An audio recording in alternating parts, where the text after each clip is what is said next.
दोस्तों नमस्कार, मैं हूं डॉक्टर सीबी सिंह। और दोस्तों मेरी एक रिक्वेस्ट कि इस चैनल को ज़रूर से ज़रूर आप सब्सक्राइब कर लें अगर आपने अभी तक सब्सक्राइब नहीं किया है, क्योंकि हम आपको हमेशा लेकर आते हैं सही, सटीक और साइंटिफिक इन्फॉर्मेशन।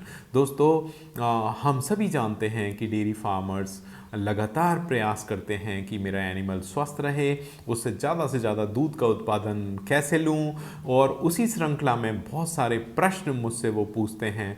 आपने कमेंट्स के माध्यम से, अपने ईमेल्स के माध्यम से या व्हाट्सएप के माध्यम से, तो कुछ ऐसे ही सवाल मैं आज इस वीडियो के माध्यम से लूँगा और उनके उत्तर देने के प्रयास करूँगा। तो दोस्तों पहला जो प्रश्न है वो है मुर्तजा अंसारी ऑफिशियल। इन्होंने पूछा है, सर बाईपास फैट क्या होता है? मुर्तजा जी, एक्चुअली बाईपास फैट एक कंसेप्ट है डेयरी फार्मिंग में। जो हाई यील्डिंग एनिमल्स होते हैं उनमें जनरली ये यूज़ होता है बाईपास फैट। एक्चुअली जो जो पशुओं का जो आहार है, जो हाई यील्डिंग एनिमल्स हैं, उनमें जो न्यूट्रिएंट्स की आवश्यकता होती है आपको भी पता है, जैसे प्रोटीन है, फैट है, कार्बोहाइड्रेट्स हैं, मिनरल्स हैं, विटामिन्स हैं। तो फैट एक बहुत ही इंपॉर्टेंट इंग्रेडिएंट है, एनर्जी का सोर्स है, एनर्जी का एक डेंस स्रोत है। लेकिन प्रॉब्लम ये होती है कि हम जो उसको जो फीड जो ऑफ़र करते हैं, जो आहार देते हैं, उसमें 4 से 5% से ऊपर उसको अगर हम ऑयल देते हैं, या जिसको हम फैट भी बोलते हैं, फैट अगर देते हैं उससे ऊपर, तो उसको जो रूमन है, जो उसका बड़ा पेट है, वो डिस्टर्ब होने के चांसेस होते हैं। उसका जो फर्मेंटेशन है वो डिस्टर्ब होने के चांसेस होते हैं। वहाँ पे फाइबर का जो डाइजेशन है वो थोड़ा सा मतलब वहाँ पे डिस्टर्ब हो जाता है, और एनिमल को बहुत ज़्यादा प्रॉब्लम होती हैं। इसलिए उससे जब ऊपर फैट देना होता है, जब जब एनिमल कम आहार लेता है, स्पेशली काविंग के बाद या जननी के बाद, और लेकिन उसको एनर्जी की ज़्यादा आवश्यकता होती है, तब हम उसको रिकमेंड करते हैं कि बाईपास फैट वो खिलाए।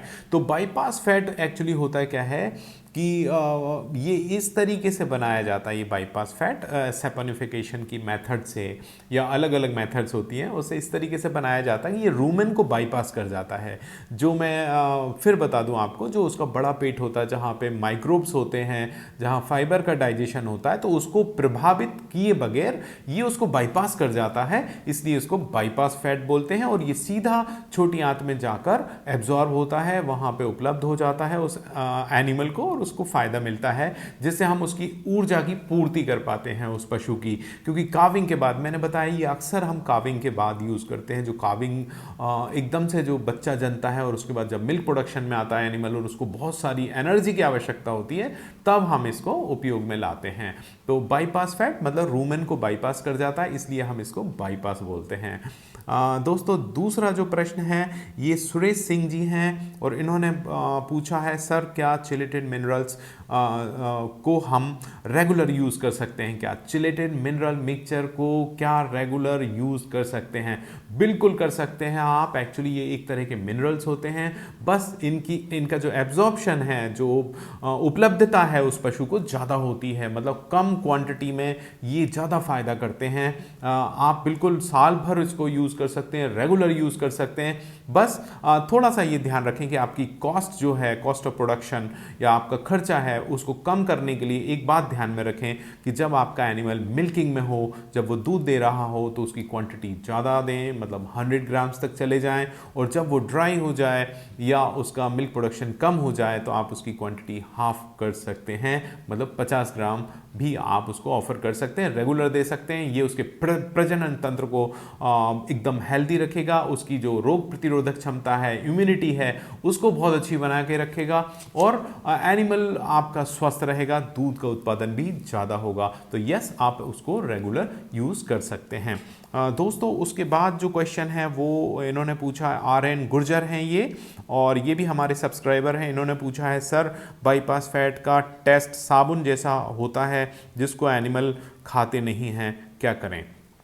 मैं अक्सर बोलता हूँ बाईपास फैट, तो एक्चुअली इन्होंने खिलाया होगा उसको, और इनका कहना बिल्कुल सही है कि उसका जो टेस्ट होता है वो साबुन की तरह होता है, क्योंकि वो प्रचलित जो मेथड है वो सेपोनिफिकेशन से बनता है, और वो फैटी एसिड्स को कैल्शियम आयंस जो होते हैं उसको कंबाइन करके बनाया जाता है, ताकि वो जो रूमेन का जो पीएच है 6.5 के आसपास वहाँ स्टेबल रहे, और नीचे जाके स्मॉल इंटेस्टाइन में जहाँ पे एसिडिक पीएच होता है वहाँ पे जाके वो डिसोसिएट हो जाए और एनिमल में वो इजीली उपलब्ध हो जाए एनिमल को। लेकिन मैंने जहाँ तक फील्ड में देखा है इस तरीके की प्रॉब्लम नहीं आती। अगर आप उसको सही तरीके से उसको अगर कैटल फीड के साथ उसको मिक्स करके खिलाएंगे तो इस तरीके की प्रॉब्लम नहीं आएगी। हो सकता है फर्स्ट टाइम पहली बार अगर आप ऑफर करते हैं एनिमल को तो वो रिफ्यूज़ करे, लेकिन अगर आप उसकी क्वांटिटी धीरे धीरे बढ़ाते हैं, थोड़ा थोड़ा सा यूज़ करते हैं, कैटल फीड के साथ मिक्स करके अगर आप यूज़ करते हैं तो इस तरीके की प्रॉब्लम नहीं आती है जनरली। अदरवाइज़ आप फ्लेवर्स का भी यूज़ कर सकते हैं। अगर आपको ऐसा लगता है तो आप कैटल फीड में उसको ऐड भी कर सकते हैं, फ्लेवर भी यूज़ कर सकते हैं, तो ये प्रॉब्लम नहीं आएगी। अब बिल्कुल आपका कहना सही है, साबुन का टेस्ट होता है लेकिन एनिमल को खाने में कोई भी प्रॉब्लम नहीं होती है। जनरली ये देखा गया है अगर आप उसको फीड के साथ मिक्स करके देंगे तो। उसके बाद ये एन के ब्रदर्स हैं और इन्होंने पूछा है सर दाने में मीठा सोडा होता है, अगर मिला हुआ है क्या अलग से देना होगा?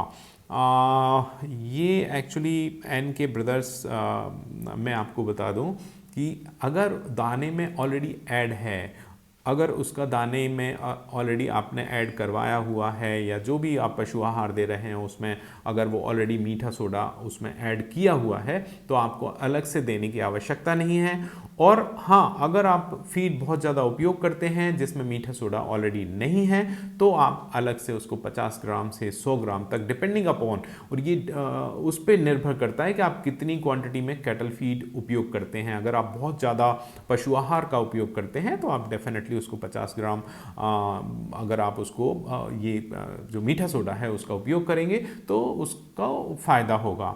वो मैंने अलग से एक वीडियो में अलग से बताया हुआ है जिसको आपने बहुत ज़्यादा पसंद किया है, तो आपको आवश्यकता नहीं है अगर ऑलरेडी उसमें मीठा सोडा है तो।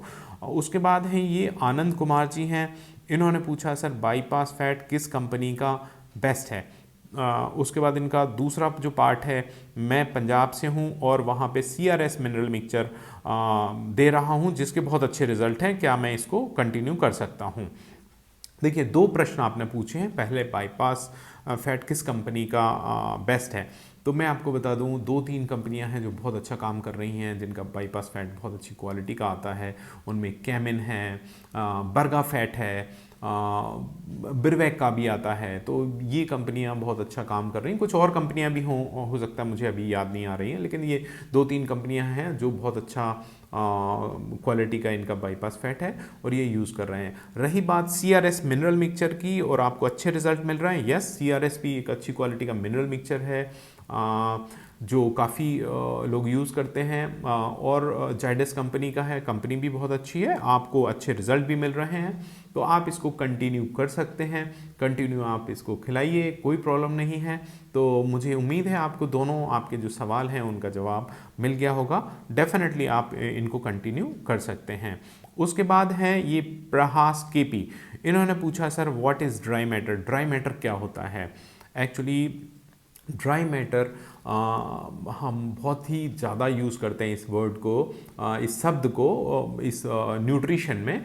ड्राई फॉडर एक्चुअली होता है कि जो भी आप जो खाद्य पदार्थ या जो भी इंग्रेडिएंट्स आप देखते हैं, अनाज हो या फॉडर हो, तो उसमें से हम अगर मॉइस्चर को हटा दें और जो न्यूट्रिएंट्स का जो एक डेंसिटी हो जाती है, जो शुष्क पदार्थ जो है उसको हम ड्राई मैटर बोलते हैं। सुखाने के बाद सूखा हुआ जो पदार्थ होता है उसको हम ड्राई मैटर बोलते हैं।